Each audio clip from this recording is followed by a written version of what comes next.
nice preparation for those brethren that is about to prepare for the coming Sabbath. At sa lahat ng mga kapatid dito po sa Pilipinas, magandang umaga.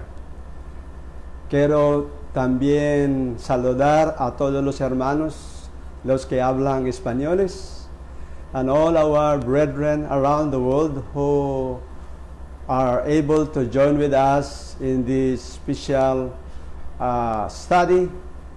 And I would like to bring your attention with a special subject, marriage, a lifelong tie. Whether you like it or not, you need, or we will always pass three phases in our human life. First, we should come out from the womb of our mother. That is to say, we should be born from our parents. And then, if we are lucky enough, we will find our partner and we will be married. And also, nobody can escape this phase, is everyone will die. But this morning, we will concentrate our discussion about marriage. As far as we know, marriage was one of the first gifts of God to man, and is one of the true institutions after the fall that was given to Adam, and was also given from one generation to another generation until our time. And it was an institution brought out by Adam after the fall, and he carried with him out of the paradise. The question is when and where the marriage institution originated. We can read in the book Conflict and Courage, page 14, paragraph 2.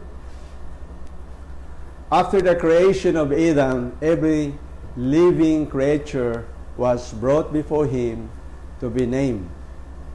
He saw that each had been given a companion, but among them there was no helper suitable for him.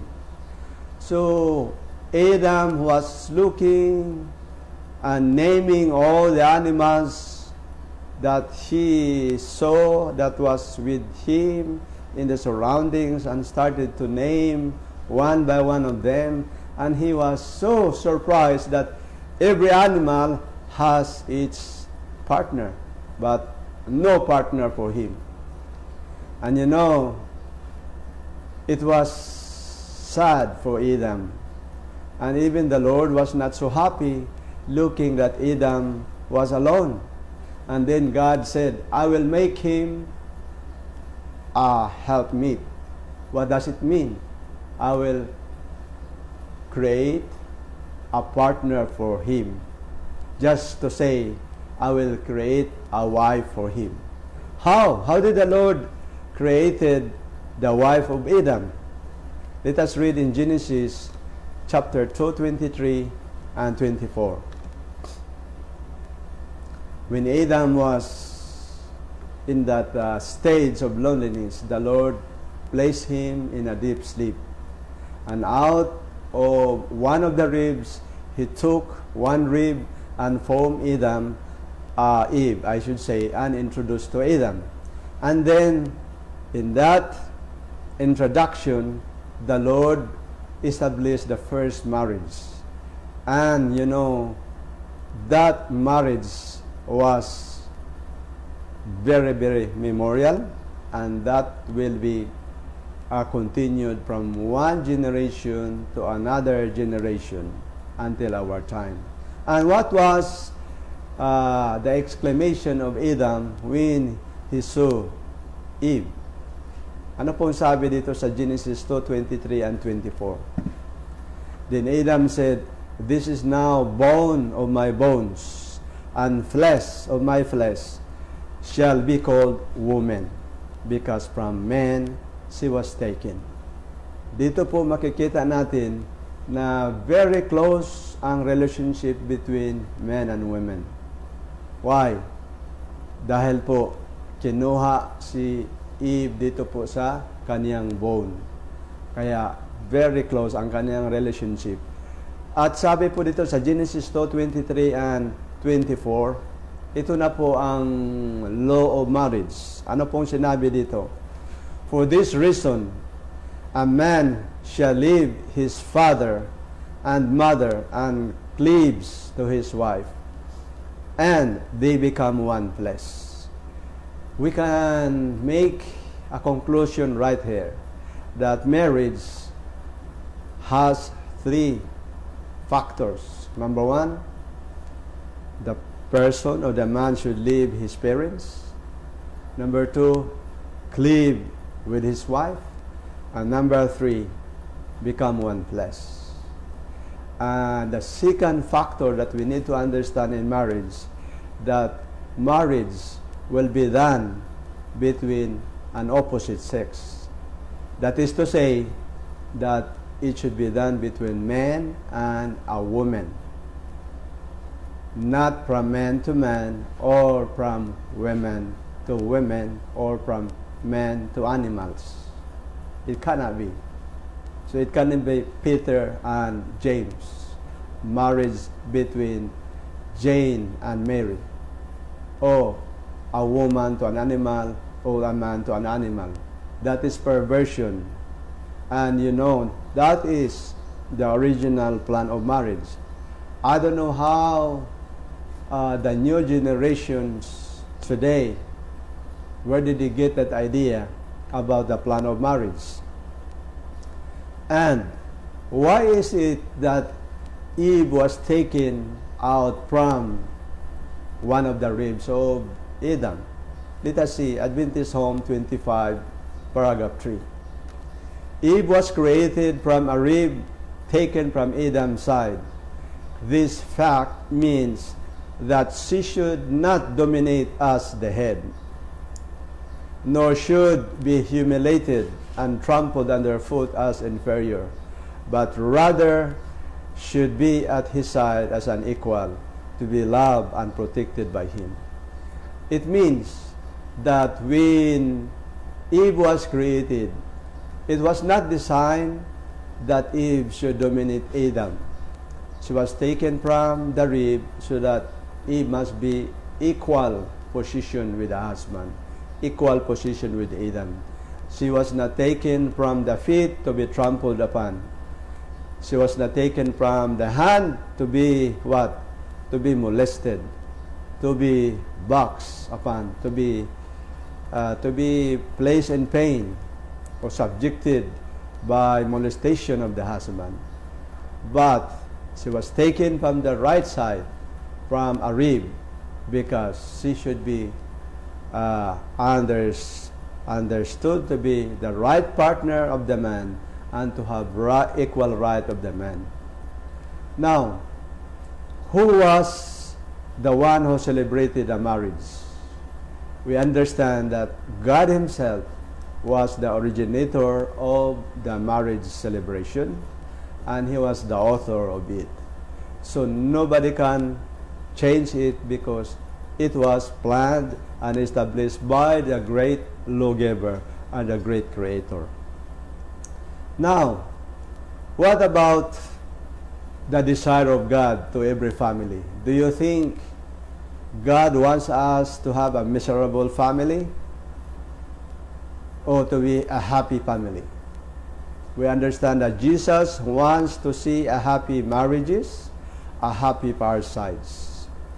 And you know, when Jesus came to this planet Earth for the first time, what was the first miracle ever made by Jesus? You know, when Jesus started his ministry, he blessed the feast of one of his relatives, and he turned the water into wine. And you know, that feast was supposedly a destruction. That feast was supposedly a big disappointment. But when Jesus came in and helped, that marriage feast becomes enjoyable and very memorial. It means that Jesus honored marriage. He supported it and He gave His blessings. Now, do you want to have a happy family? Now let us start to discuss what are the factors in order that our families will be a blessed one, to be full of happiness, to be full of blessings. Number one, the foundation of a true marriage life is love. Let us read in the book Adventist Home 94, paragraph 4. In every family where Christ dwells may manifest interests, tender and mutual love, not a spasmodic love, to be expressed only in a touch, but a deep and abiding love. So, what is the basis of a true, blessed, and a happy family? It says here that it should be tender, mutual love, and not a spasmodic love. You know what is spasmodic love or intermittent love? I remember I lived in a place when I was young, near the river, and that river is very dry during summertime. But when the rain will come, it will be full. Even in the banks of the river, it will be full, and sometimes it will do some flooding. What does it mean? That river is spasmodic river o intermittent river. Meron lang pong tubig pag umuulan. Ang tunay na pag-ibig sa isang asawa, lalaki at babae, should not be spasmodic. It should be full of love in times of happiness, in times of sadness, in times of wealth, in times of poverty, in times of sickness. Love must be seen over there. It should be tender. It should be mutual, not forced. It should be given liberally. At meron pang karugtong dito. The home that is beautified by love, sympathy, and tenderness is a place that angels love to visit and where God is glorified. Angels delight to dwell in a home where love dwells, and this is expressed both in looks and words and acts. Kayo po ba'y naninirahan sa isang bahay na ang anghel ay ang bisita ninyo? Do you want to have a visitor like an angel that will visit your house every day? Of course, I believe that you wanted to have some visitors, especially heavenly angels. At sabi dito, angels will love to visit a home that is full and beautified by love, with sympathy and tenderness. Pero ano po ang mangyari pag ang bahay ay puno ng awayan, puno po ng yung mga discussion, mga debate, mga pagmumura? What will happen to the angels? They will flee away from that house. If they will hear fighting, cursing, shouting. But instead, let us cultivate love and tenderness, even the way how we speak. Today, marriage reality is disappointing. So many marriages turn sour even during the first year of their relationship. In the affluent country like United States of America, in every 2 marriages, 1 ends up in divorce. Why does marriages does not remain forever? You know, after the wedding and reception, the newlywed will start their honeymoon. And that was supposedly the happiest part of the family relationship. However, we know that 90 to 95% of all divorces and separation of marriages are caused by financial problem and sexual related problems between the couple. The rest is due to failure in maintaining the first love. So, if you want to eat sugar cane, what part of the sugar cane you are supposed to start eating? Somebody said, I will start at the trunk, from the root going to the top, because it is sweeter to start in the beginning. And some said, I will start at the end so that it will start not so sweet until going down, finishing it, it will be sweeter. Of course, that's the right thing to do. Before you start your honeymoon and during the honeymoon, you should conserve all the sweetness of your family relationship. You know why? Honeymoon is the time that you'll spend the period of rest to know better your partner. During those early days, the honey is very sweet during the honeymoon. But sad to say, some forget that honey should be used moderately to last forever, to last for lifetime. This love and sweetness must be conserved. Do not consume it during your honeymoon so that when you go back home, you start fighting. My beloved friends and brethren, what are the characteristics of a true love? Ano kaya ang mga characteristics ng tunay na pag-ibig? 1 Corinthians 13 verses 4 to 7. Love suffereth long and is kind. Charity envieth not. Charity vaunteth not itself. It does not puff up, doth not behave itself unseemly, seeketh not her own, is not easily provoked. Wow, the word easily, not easily provoked is not easy.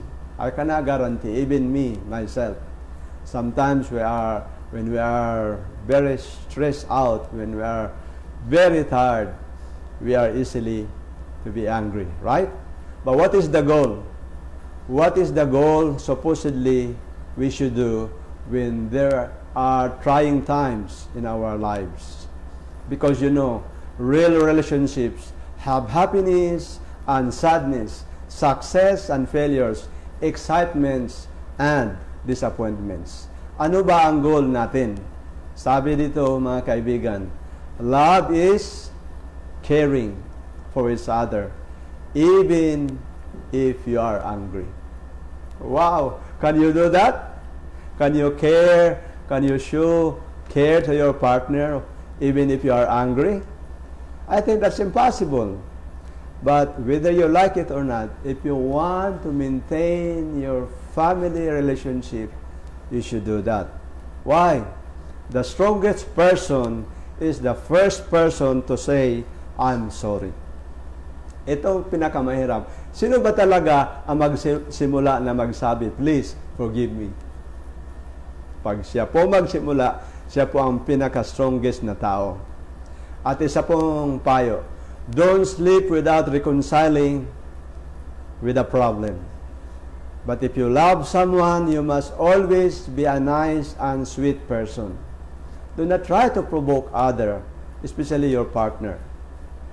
Try to be good, and the best thing to do before somebody will correct you, or before your partner will correct you, correct first yourself, so that there will be no more fighting inside the family.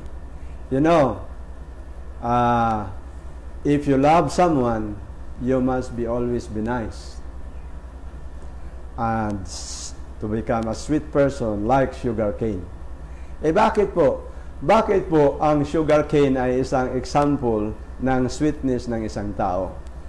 You don't know that sugar cane, even if you break it, even if you crush it, even if you squeeze it, even beat it or grind it, still you will only get sweetness.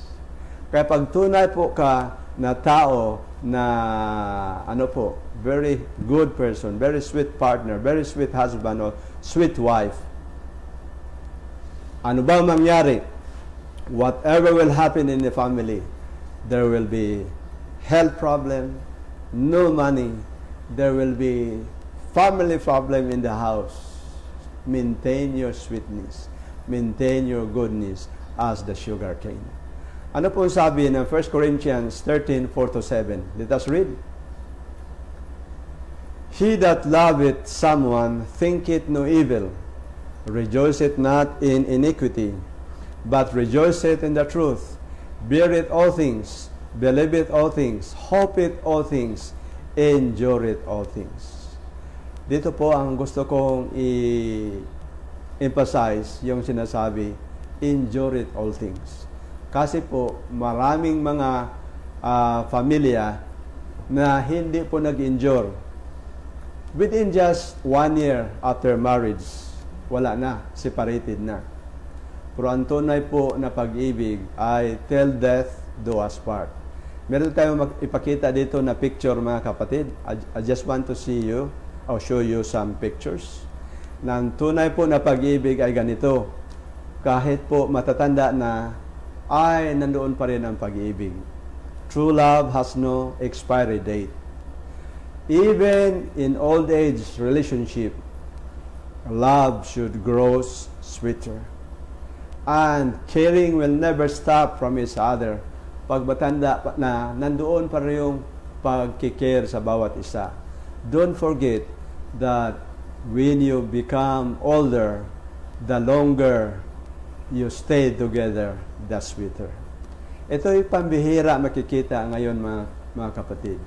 Pero sana sa lahat ng nagbabasa ng Bible, sa lahat ng mga Kristiyano, ang pag-ibig sana ay hindi mawala kahit tayo po'y matanda na. Number 2, ang pangalawa po advice ay ganito. Guarding the sacred circle in the home.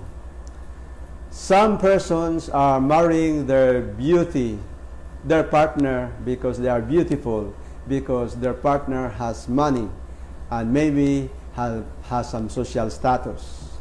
But to have a happy marriages, you should marry your spouse including her good and bad characters. Accept who they are and help them to change. As soon as you discover their negative characters, do not tell your friends and your immediate parents. Why?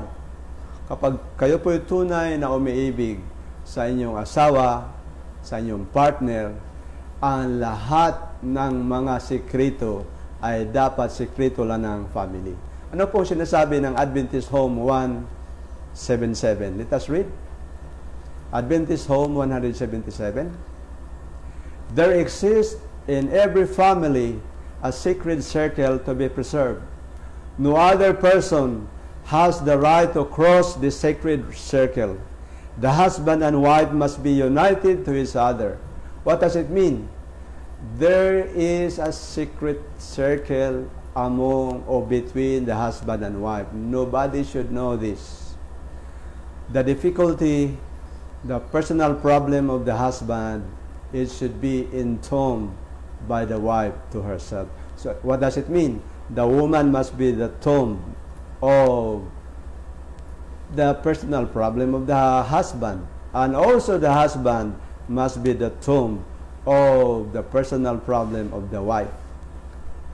Lalo na, mga kapatid, na lalo na yung mga problema, personal na mga problema, ay hindi dapat malaman sa ibang mga tao, lalo na sa inyong mga in-laws.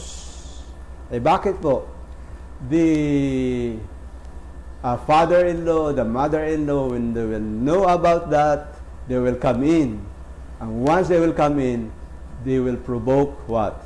Animosity between the husband and wife. For sure, none of you two are perfect, of course. Each of you has defects of character. So, my beloved brothers, sisters, and friends, consider this. Nobody should know the secret of your family except you, yourself, and God. At sabi ang karugtong dito, the family circle should be considered a sacred place, a symbol of heaven, a mirror in which will reflect us. We can have friends and acquaintances, but they have no right to intrude into the home life. Mga ginagawa ng husband and wife should be known by each other. Walang sikretuhan between husband and wife. Lalo na sa pera, lalo na sa mga plano, sa mga property. Dapat yung partner may kaalaman kung ilan ang pera sa bangko. Hindi ang asawa na lalaki lang nakaalam. It's not good that only the husband know how much money in the bank, how much land you have, how much houses you have, and the other partner did not know. It's not marriage. Each one must know what are your success and failures in the family. There was a time when a pastor visited one Christian family, and before the pastor left the house, the husband said, "Pastor, please, I have an envelope for you. Inside that envelope has some money, and use that money wherever you go to help poor people. But please, do not tell my wife." Wow, the pastor was so surprised. What happened to this husband? Do not tell my wife. What does it mean? So ang husband ay may sikreto sa asawa na babae. And then, before the pastor left also, the wife called the pastor and said, "Pastor, I want to give you some money." "What is that?" "Use this money for missionary work, for any other project you have, but please, do not tell my husband." You see, both sides are having secrets to each other. Yun po ba'y mabuti, mga kaibigan? Is that good? Is this a happy family? They are well-meaning Christians. They read their Bible. They go to church. But what happened? It is not a perfect family. Sabi dito, the family circle should be considered a sacred place, a symbol of heaven, a mirror in which will reflect us. We can have friends and acquaintances, but they have no right to intrude in the home life. Kaya po, ang asawa ay libingan sa defekto ng kanyang asawang lalaki. Ang asawang lalaki ay libingan din sa mga defekto sa kanyang asawang babae. Mga kaibigan, ang pangatlo na recommendations ay the family members should exercise their own duties. What are the duties of the husband? He is the head, the protector, the provider, and the family priest. So, ang padre de familia ay mayroong 3P. Ano yung 3P? He is the protector, he is the provider, and he is the priest. Sabi dito sa Testimonies for the Church, 307, Volume 1, the husband is the head of the family, as Christ is the head of the church, and any course which the wife may pursue to lessen his influence and lead him to come down from that dignified, responsible position is displeasing to God. And it will not detract from the dignity of the wife to yield to him whom he has chosen to be her counselor, advisor, and protector. So, sino po pala ang head of the family? Is it the wife or the husband? Maraming mga babae na nagsabi, "Yes, of course, my husband is the head, but I am the neck." You know, what is the significance of the word, "I am the neck"? And the wife said, "Yes, you are the head, but I'm the one moving the head." Nako, that's special, ha? At mga asawa, remember this one, if you are a Christian, do not move the head of your husband. What does it mean? Do not control your husband. The wife is not designed to control the husband, but he should govern it. Who? The husband. The husband must be the leader, must be the head of the family. But of course, he is not a dictator. He is not an authoritarian father or husband. He should consult everyone, especially the wife. He is the chairman of the family. and everyone must understand the plan of the family. Why? Because the counselor is the advisor and the protector. At ang pinakamalaking trabaho ng asawang lalaki ay ganito. Ephesians 5:25-29. Husbands, love your wives, even as Christ also loved the church and gave himself for it. So ought men to love their wives as their own bodies. At dito po karugtong, he that loveth his wife, loveth himself. For no man ever yet hated his own flesh, but nourisheth and cherisheth it, even as the Lord the church. Ang tanong po dito, paano ibigin ng asawang lalaki ang kanyang asawa? The Bible comes to the point that the love of the husband is so deep and so broad and so wide, especially in loving his wife. Why? Because loving your wife is just loving yourself. Can you afford to place pain to your own body?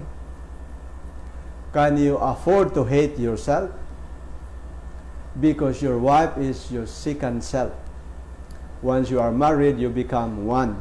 What does it mean, one? Your husband, your wife are your partner. It cannot be divided. You are one body. So if you hate your wife, you are hating yourself. If you love your wife, you are loving yourself. So then, and only then, you can understand that how do you treat yourself is the way how you will treat your wife. This is the meaning of loving your wife. Ang tanong po, meron akong picture dito. Is this the way how you love your wife? Ang asawa po ay nagluluto. Ang asawa po ay naglalaba, naglilinis sa bahay, nag-care po sa mga anak. Pero anong ginagawa ng asawang lalaki? Instead na tumutulong, ay nagpakarga pa sa kaniyang asawang babae. What does it mean nagpakarga pa? Ha? Of course, literally, hindi po siya nagpakarga. But what is the meaning of the word of that? Nagpakarga sa kanyang asawa. Ay, imagine, pati yung sapatos pagdating ng bahay ay hindi inilagay sa tamang lugar. So, sino na pong susunod? Ang asawa pa. Ang mga medyas pagdating sa bahay ay tapon doon, tapon dito. At hindi pala tumulong kahit sa paglilinis na sa bahay.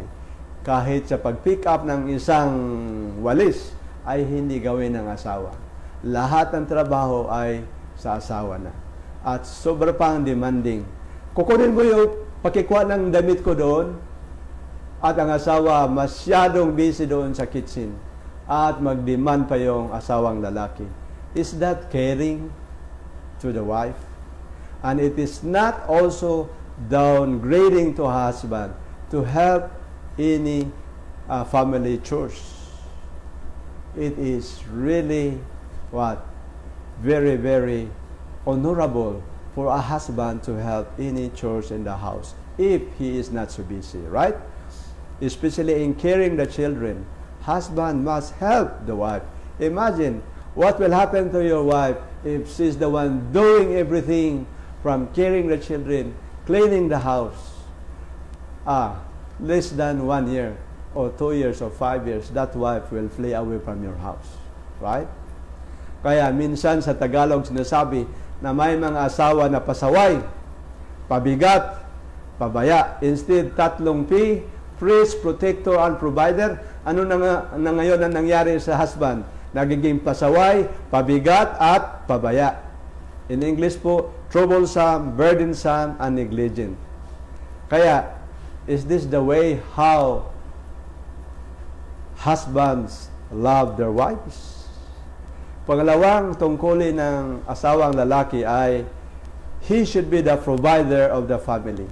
Ayon po sa Timothy, the first book of Timothy 5 verse 8. But if any provide not for his own, and especially for those of his own house, he hath denied the faith and is worse than an infidel. Anong ibig sabihin ng infidel? mga tao po na hindi nagbabasa ng Bible, mga tao na hindi nakaalam ni Jesus. Kapag ang asawang lalaki ay hindi po mag-provide ng pagkain, hindi na mag-provide ng lahat ng kailangan po sa family, then that husband is worse than an infidel. Ibig sabihin, he is worse than a person who did not read the Bible or who did not know Jesus. Kaya po, ang asawa, ang pinakamalaking tungkulin niya is to work to provide the necessity of the home. The third work of the husband is very important. Kahit anong religion ninyo, kayo po ba'y Katoliko, Baptist, Protestants, Seventh-day Adventist, o anong klaseng religion, kayo po ay pupunta sa simbahan, di ba? Kayo po ay religious in your family. Sino po ang mag-lead doon? Sino po ang magiging leader po sa mga religious activities sa bahay? It should be the father. The father must be the priest in the home, guiding the family in family worship, in the morning as well as in the night, going to church. If you are a Seventh-day Adventist person, there is a church meeting on Wednesday, there is a church meeting on Friday, and there is a church meeting on Saturday. And for some other churches, they have Sunday masses, and they have masses, the church organizing it. And who will lead? Who will inspire the family to go to that masses, to go to that public worship? It is the father. So, ang tanong po ngayong umaga, what are the duties of the wife? The wife is the queen, the executive, missionary, and mistress, and the housewife. Sabi po dito sa Colossians 3 verse 18, wives, submit yourselves unto your husbands, as it is fit into the Lord. Kanina, nabasa natin that the husband should love the wife, and the wife should what? Submit to the husband. Ngayon, ang Bible po ay very clear na nagsabi, wife, submit yourselves unto your own husbands. At ano pa? The faithful wife and mother carry out all the duties with dignity and good cheer. She should not consider it degrading to do with her own hand as necessary to make a well-ordered household. The mother is the queen of the home, and the children are her subjects. She is to rule her household wisely in the dignity of her motherhood. Her influence in the home is to be paramount. Her word law, if she is a Christian under God's control, she will command the respect of her children. Dito po makikita natin na ang faithful wife and mother will carry all the dignity in doing the household chores. Ano pong ibig sabihin? Hindi nakakulismaot yung mukha, hindi daling magalit, hindi madaling nakasimangot yung mukha. She should be cheerful in everything that she will do in the house. She should see to it that there will be food, the house will be clean, children are well cared for, and she is the one implementing the laws in the house. Hindi magsabi ang ina, oh, just wait, when your dad will arrive, she will reprimand you. No. The mother directly, if something will happen to the children, she should correct the children. The husband, when he will arrive, just help. But the one that will correct, it is the work of the mother. Why? She is the one supervising the children. And she should rule the household wisely, especially in spending money. See to it that the budget of the family is enough during the month, or else the husband will have problem. Pag ubusin ng asawa lahat ang paggastos, may malaking problema. So, the husband and wife make a budget, and the one that will implement is the wife.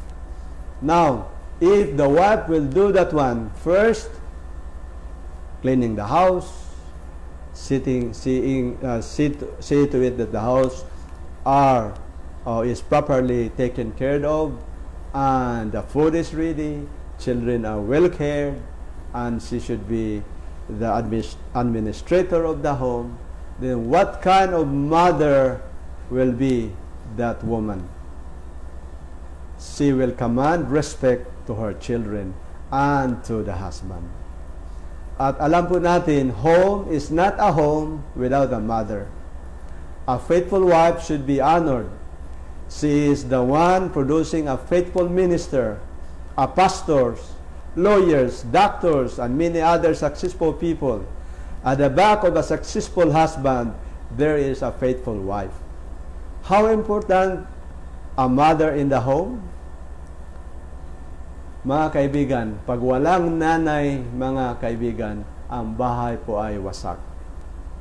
Kaya, sabi dito, ang father, let us read it, the father retires at 60 or 65, a working ball at 40,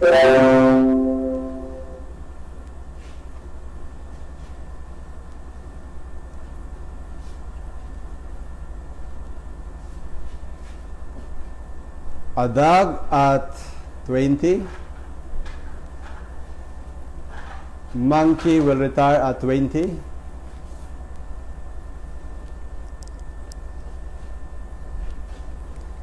and the mother never retire even if she is old. Ito po ang pinakamaganda at sometimes very hard situation of the mother. Kahit matanda na siya, hindi pa rin siya mag-retire. Pang-apat po na requirement ay maintain good communication, care, and mutual respect forever. At kailangan natin, mga kaibigan, ay ganito: communicate and listen. Jesus said, "He hath an ear, let him hear." So, yung tainga po ay ginagawa ng Panginoon para sa ano po yan? Para sa pakikinig. So, dapat we need to listen carefully because so many problems happen because of not listening. Adventist Home 345. A husband and wife should cultivate respect and affection for each other. They should guard the spirit, the words, and the action so that nothing will be said or done to irritate or annoy. Mga kaibigan, mga kapatid, maraming mga awayan po sa bahay dahil po ang isa ay bully. Minsan yung partner ay insultador at yung mga nakaraan na mga pangyayari ay paulit-ulit. Ayun ay tinatawagan nagging character ng partner. Kaya po ma-irritate yung partner hanggang magkaroon ng awayan at kunti lang na rason ay magiging malaki na dahil po sa mga irritation, mga salita na hindi maganda. So, a very good advice, especially for the newlywed, is do not talk about your ex. Husband must not talk about his ex-girlfriend. At yung babae naman will not talk about her ex-boyfriends. Do not praise another person because it will cause jealousy. Now, Adventist Home 345, each is to have a care for the other, doing all their power to strengthen their mutual affection. At maraming pagkakataon nakalimutan ang mga salita na importante sa bahay. Halimbawa po, please, do not forget these words. Those are magic words in the home that will make your family happy. Unang-una, yung salitang please. Pangalawa, I love you. Number 3, congratulations. Number 4, forgive me. If you ask something, speak the word, please. Do not command, do not demand. Pag kayo po'y matagalan na bagong kasal o matagalan na sa relationship, yung salita I love you will never be forgotten kahit matanda na si lola at si lolo, they should not forget to say the word, I love you. Pag merong nagawang mabuti yung partner, anong gawin mo? Congrats. I appreciate it. You should appreciate each other kung merong mabuting nagawa. Meron siyang accomplishment. Pag kayo po'y nagkasala, anong gawin mo? Do not forget to say, forgive me. Kaya ang pang-5 na advice ay ganito, be thoughtful to your partner. Sabi po ng Spirit of Prophecy, make your home atmosphere fragrant with tender thoughtfulness. Alam po natin mga kapatid, na let us be thoughtful to our partners. We need to remember birthdays and anniversaries. At do not stay your thoughtfulness or reserve your thoughtfulness at the end. Lalo na pag ang asawa ninyo ay nandoon na po sa loob ng ataod. Why? That is too late. Show your love, your care, your respect, while your partner can still smell it and can still feel it. Send flowers to them. Send emails to them. Send messages to them. Call them if you are far away. If you are traveling, you should remember them, because inside the coffin or in the tomb, he or she will not feel it anymore. And lastly, put Jesus first in your home. The 3 pronouns in general, me, she, and he, must be inverted in order to have perfect relationship in the home. He must be the first. Who is he? Jesus. She must be the second. Who is she? Your spouse. And then you will be the last. Me or I. So the word joy means Jesus first, and O is others, and Y is you. Jesus first, then others, and you the last. Ang sabi po ng Psalms 127 verse 1, except the Lord build the house, the builder's labor is in vain. Sino po dapat ang mangunguna sa ating bahay? Yun po ang Panginoong Hesus. Punta na tayo sa conclusion.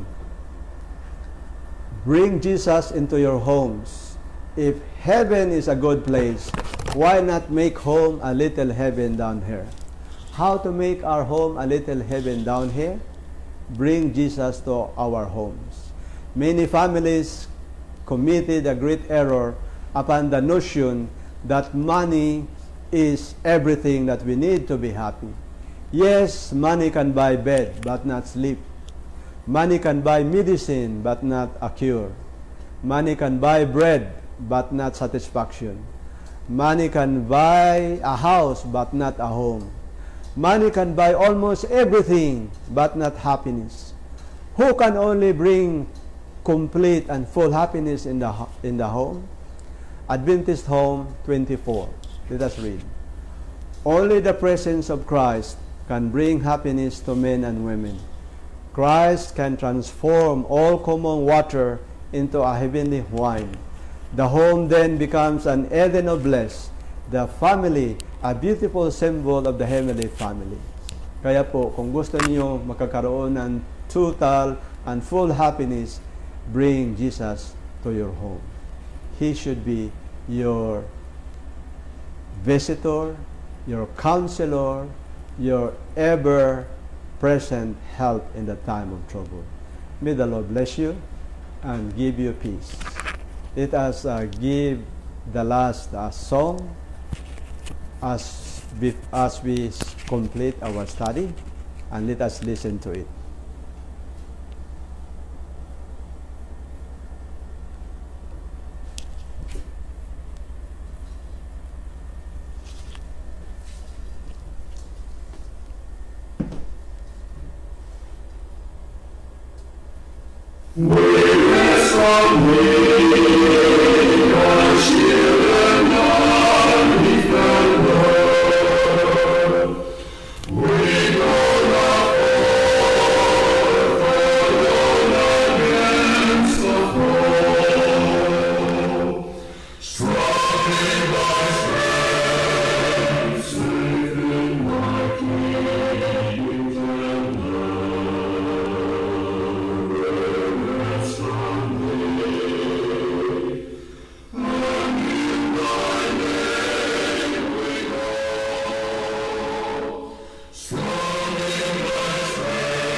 Maraming salamat po, Brother Rolly, sa pagbibigay ng isang napakagandang mensahe, lalong-lalo na po sa bawat tahanan kung saan po meron kayong pamilya. And those who are having a happy family, you can add some thoughts of it. And those who are not, you can learn a lesson from it and make your home a joyful place and a little heaven on earth. And this is our prayer for you. In the evening, we are going to have during at 6 p.m. we are going to have live video together with Brother Peter kay Ohen. But before we are going to close, may I ask you to have a prayer with me, and I will pray for you. Our most gracious, kind, loving Heavenly Father, thank you for the thoughts and the wonderful message that you have given us through your servant. May our lives be according to your will. Help those husbands that they may do their part in their family, and help the wives to cherish and love their husband and then submit to them, and make our homes the happiest place on earth, and let us live a life according to your will. And may you keep the family circle away from the taints of the world, and may we have a glorious reunion in the place where you have prepared for us. And please forgive us for all the sins that we have committed against thee. This we ask in Jesus' name. Amen.